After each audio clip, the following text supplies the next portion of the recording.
అది శనివారం రాత్రి. ఊరంతా గాఢ నిద్రలో ఉంది. వంశీ, చింటూ ఇద్దరు బైక్ మీద హైవే పక్కన ఉన్న ఒక చీకటి దారిలో వెళ్తున్నారు. వంశీ దగ్గర ఒక ఖరీదైన మద్యం సీసా ఉంది. వంశీ, రే చింటూ, ఈరోజు ఫుల్ ఎంజాయ్ చేద్దాంరా, వర్షం పడేలా ఉంది, చల్లటి గాలి, ఈ టైంలో కిక్కు మామూలుగా ఉండదు అంటాడు. అందుకు చింటూ, రే వంశీ, వద్దురా, టైం 11 అవుతుంది, ఎక్కడైనా డాబా దగ్గర ఆగుదాం, ఈ అడవి దారిలో వెళ్ళడం సేఫ్ కాదురా అంటాడు. అందుకు వంశీ నవ్వుతూ, డాబాల దగ్గర ఏముంటదిరా, ఆ ఊరి చివర ఒక పాత పాడబడిన బంగ్లా ఉంది చూడు, బ్రిటిష్ కాలం నాటిది, అక్కడ కూర్చొని తాగితే వచ్చే ఫీలింగ్ వేరు. అసలు అక్కడ దయ్యాలు ఉన్నాయని అందరూ భయపడతారు కదా, చూద్దాం ఈరోజు ఏ దయ్యం వస్తుందో అంటాడు. అందుకు చింటూ వారించినా కూడా వినకుండా వంశీ బైక్ని ఆ పాత బంగ్లా వైపు పోనిచ్చాడు. బంగ్లా గేటు దగ్గరికి వెళ్ళగానే ఒక వింతైన శబ్దం వచ్చింది. గేటు తుప్పు పట్టి ఉండడంతో తెరుస్తున్నప్పుడు వచ్చే ఆ కీచనే శబ్దం చింటూ గుండెల్లో రైళ్లు పరిగెత్తించింది. లోపలంతా చెత్త చెదారం, గబ్బిలాల వాసన. ఇద్దరు హాల్లో మధ్యలో ఉన్న ఒక పాత టేబుల్ దగ్గర కూర్చున్నారు. వంశీ గ్లాసుల్లో మందు పోశాడు. వంశీ, చీర్స్ రా, చూడు ఎంత ప్రశాంతంగా ఉందో అంటాడు. ఇద్దరు 2 పెగ్గులు వేశారు. మందు లోపలికి వెళ్ళగానే వంశీకి ధైర్యం ఇంకా పెరిగింది. కానీ చింటూకి మాత్రం ఏదో వెల్తిగా ఉంది. ఎక్కడో ఎవరో గమనిస్తున్నారని అనిపిస్తుంది. సడన్గా పై అంతస్తు నుంచి టప్ టప్ టప్ అని ఎవరో నడుస్తున్న శబ్దం వినిపించింది.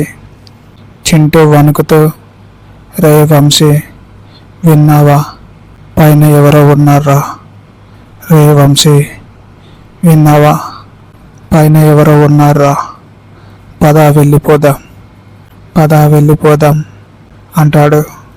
అందుకు వంశీ, పిచ్చివాడా, పైన ఎలుకలు ఏవో పరిగెత్తుతుంటాయి, మరి చిన్న పిల్లాలిడా, భయపడకు, తాగు అంటాడు. కానీ ఈసారి ఆ శబ్దం ఆగలేదు. గట్టిగా ఎవరో వస్తువులు విసిరేస్తున్నట్టు శబ్దం వచ్చింది. వంశీకి కూడా కొంచెం భయం మొదలైంది. ఫోన్ టార్చ్ లైట్ ఆన్ చేసి మెట్ల వైపు చూశాడు. మెట్ల మీద నుంచి ఒక తెల్లటి ఆకారం వేగంగా వెనక్కి వెళ్ళడం ఇద్దరు చూశారు.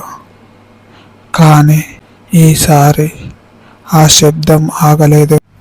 ఆ మరుక్షణమే హాల్లోని ఒక పాత గడియారం గన్ గన్ అని 12 సార్లు కొట్టుకుంది. నిజానికి ఆ గడియారం ఎప్పుడో పాడైపోయింది. అందులో ముళ్ళు కూడా లేవు.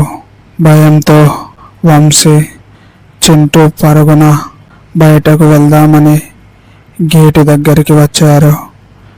కానీ విచిత్రం, వాళ్ళు లోపలికి వచ్చిన గేటు ఇప్పుడు మాయమైపోయింది. అక్కడ కేవలం ఒక గోడ మాత్రమే ఉంది. ఇదేంటిరా, మనం ఇటు నుంచే కదా వచ్చాం అని చింటూ ఏడవటం మొదలుపెట్టాడు. అప్పుడు వెనుక నుంచి ఒక చల్లటి గాలి తగిలింది. ఇద్దరు నెమ్మదిగా వెనక్కి తిరిగారు. అక్కడ ఒక స్త్రీ ఆకారం, కళ్ళు రక్తంతో ఎర్రగా ఉన్నాయి. నోటి నుంచి వింతైన శబ్దాలు చేస్తూ వీళ్ళ వైపు చూస్తుంది. అది చూసిన వంశీ చేతిలో ఉన్న మందు బాటిల్ కింద పడి పగిలిపోయింది. ఆ స్త్రీ గట్టిగా అరుస్తూ వీళ్ళ వైపు గాలిలో తేలుతూ రాసాగింది. వంశీ, సారీ తల్లి, ఏదో తెలియక వచ్చాం, మమ్మల్ని వదిలేయ్ అని కాళ్ళ మీద పడ్డాడు. ఆ దయ్యం వంశీ గొంతు పట్టుకొని గాల్లోకి లేపింది. చింటూ భయంతో కళ్ళు మూసుకొని హనుమాన్ చాలీసా చదవడం మొదలుపెట్టాడు. కొద్దిసేపటికి అంతా ప్రశాంతం, నిశ్శబ్దమైపోయింది. మరుసటి రోజు ఉదయం స్థానికులు ఆ బంగ్లా బయట వంశీ, చింటూ స్పృహ లేకుండా పడి ఉండటం చూశారు. వాళ్ళ ఒంటి నిండా గోర్లతో గీరిన గాయాలు ఉన్నాయి. వంశీకి స్పృహ వచ్చాక చూస్తే తన జేబులో ఉన్న ఫోన్ స్క్రీన్ మీద ఒక ఫోటో ఉంది. అది వాళ్ళు లోపల కూర్చొని మందు తాగుతున్నప్పుడు తీసుకున్న సెల్ఫీ. కానీ ఆ ఫోటోలో వంశీ, చింటూ మాత్రమే లేరు. వాళ్ళ వెనుక ఇద్దరు వ్యక్తులు వాళ్ళ గొంతు మీద కత్తులు పెట్టి నవ్వుతూ నిలబడి ఉన్నారు. ఆ తరువాత నుంచి వంశీ నోటి మీద మందు చుక్క కూడా వేయలేదు. ఆ బంగ్లా దరిదాపుల్లోకి కూడా ఆ ఊరి జనం వెళ్ళరు.